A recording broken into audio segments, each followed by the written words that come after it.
Alright guys, went home, well, to the trailer last night and had my little pity party, and then I went to bed. I woke up this morning and didn't even wake up till about 9 o'clock, so I missed the hunt this morning. And I was still feeling frustrated about last night.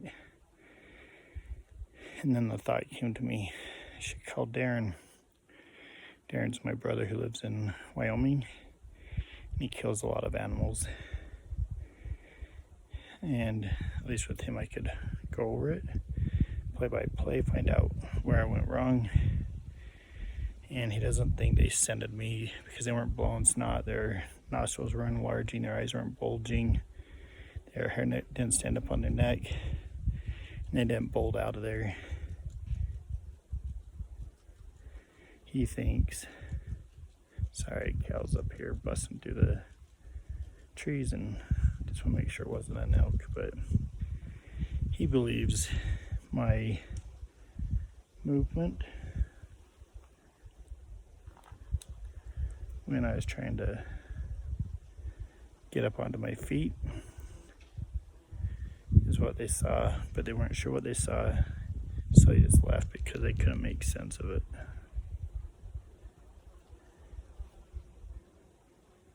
Dumb cows. And I'm talking about the beef cattle. But anyways, so I asked him if I came back in tonight if it's too soon, and he said absolutely not. He said go back up, make a blind with some cover in front of me so I can get to my feet or into a kneeling position and draw my bow back and be ready. And he said, you saw how fast they came in, so be ready as soon as you know they're coming in, you be ready. So all I have to do is pull back one movement and easy release. So it gave me a lot of encouragement and hope. So I'm headed back up in there tonight, and hopefully here shortly you're going to see my arrow fly into the side of an elk. Alright guys, I made it back to my spring. Just wanted to show you. There's a rub here. There's one right there.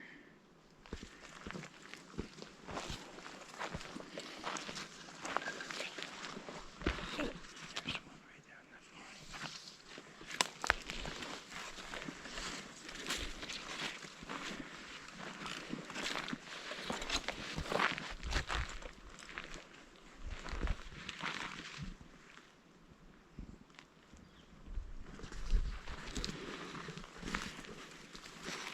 Maybe tonight will be the night.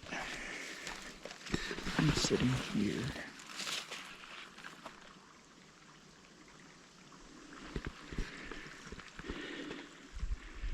The spring's right there.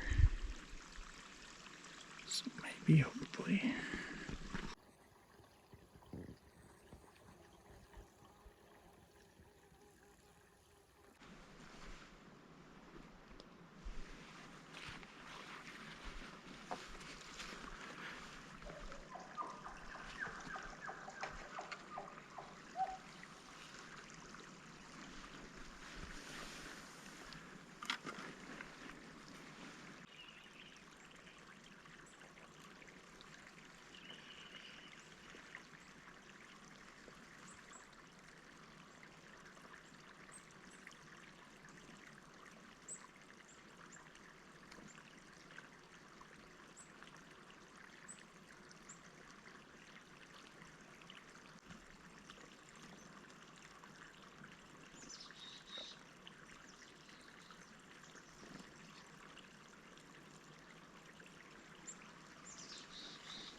Alright guys, let's figure this out.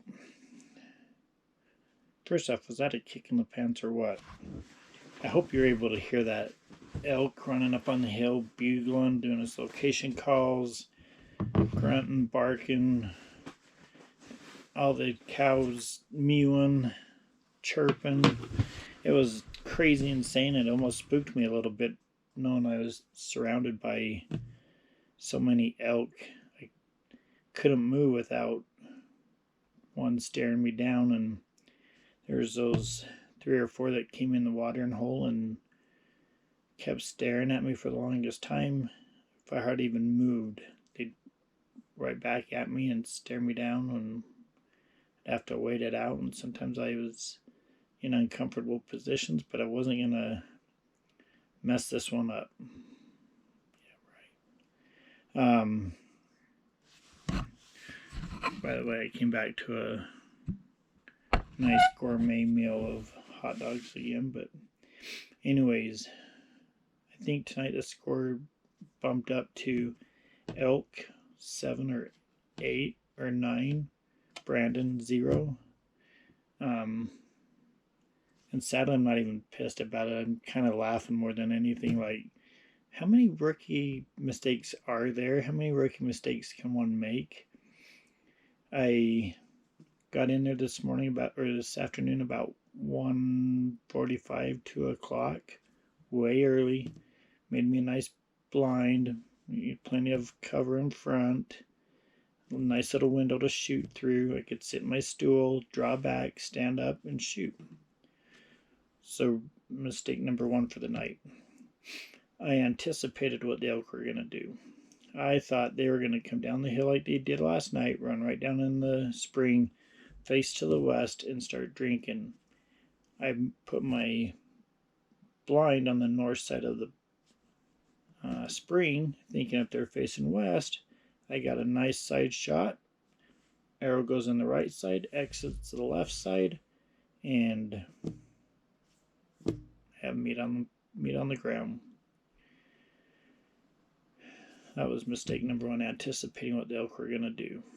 These elk didn't do that. They came down the hill the same way, but then they headed east and then circled around and came up the trail.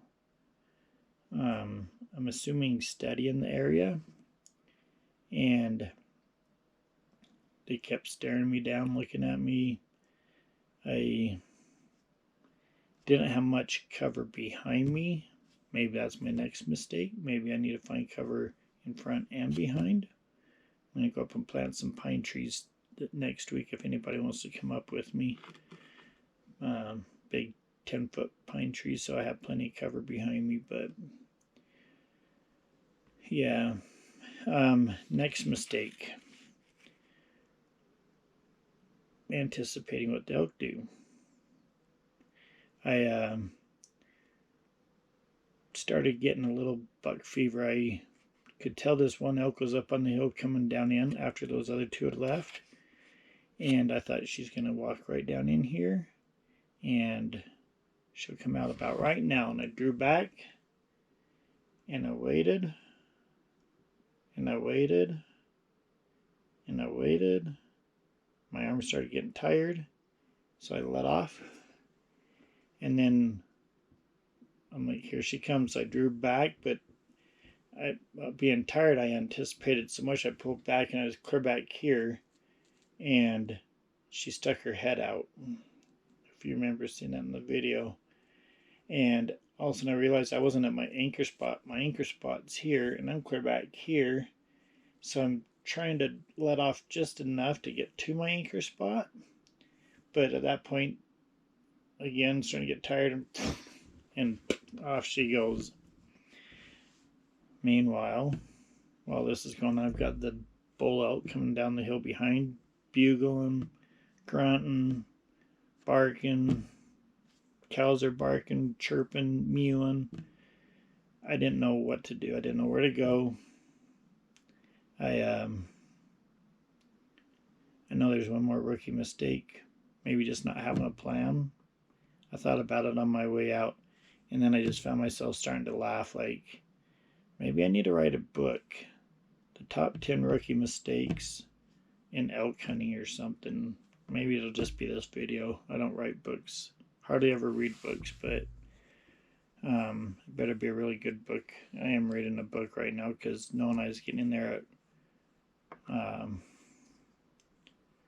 1:45, 2 o'clock, and the elk don't come until 7:15, which is really weird. Both nights, 7:15. That's when they started coming in. And that's when the elk started bugling the bull. But I am reading a really good book.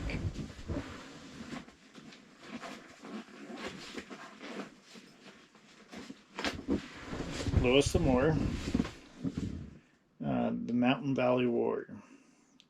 So Trent, he's the main good guy who's a famous gunman, but he changed his name. He's being hunted by this rich townman and his 25 to 50 gunmen. And good book. All those Moore books are good, but this one's caught my interest. I was up there reading it and reading the tactics he uses to hunt these, or not to hunt these gunmen, but these gunmen that are hunting him, and how he uses these tactics so he can be safe. So then I'm up there trying to figure out how can I use these tactics on the elk. Well, duh, they're not bad guy elk, they're just elk. And so that's how my mind races. And here's another thing. I talked to you the other night about Bigfoot and walking trees. Here's another thought I had up there. How come you never have to cough until the elk are coming in? And then they'll come in and you start getting a whisper in your throat, and then you have to cough, and you're and that makes you just have to cough even more. So you're sitting there with a tickle in your throat. The elk are coming in, and yeah, I don't know. Why is that? If you know the answer to that, I'm interested in knowing. But yeah, I really love that spring. Every time we've been in there, Bryce went in Saturday morning, got his shot. I went in there last night and tonight. Should have, could have, would have, didn't have shots on either one. But we've seen elk every time we've been in there. I'm not going to go in there tomorrow night though. Bryce will be up here this weekend. I'm going to be out this weekend doing family things. We have a family camping trip with some friends. I'm going to go to that. So I won't be hunting this weekend. But I just want to get out right now and let Bryce, let things calm down. Hopefully all my mistakes haven't screwed everything up, but let things calm down and let Bryce go in there and shoot his elk, and he can call me and say, hey, I got one on the ground, come help me get it out, and I'll come back up and help him. But I'm going to go hit the other spot we've been hitting regularly where I saw those $5. See if I can't run into an elk up there tomorrow night. Really enjoyed sleeping in. I'm getting old.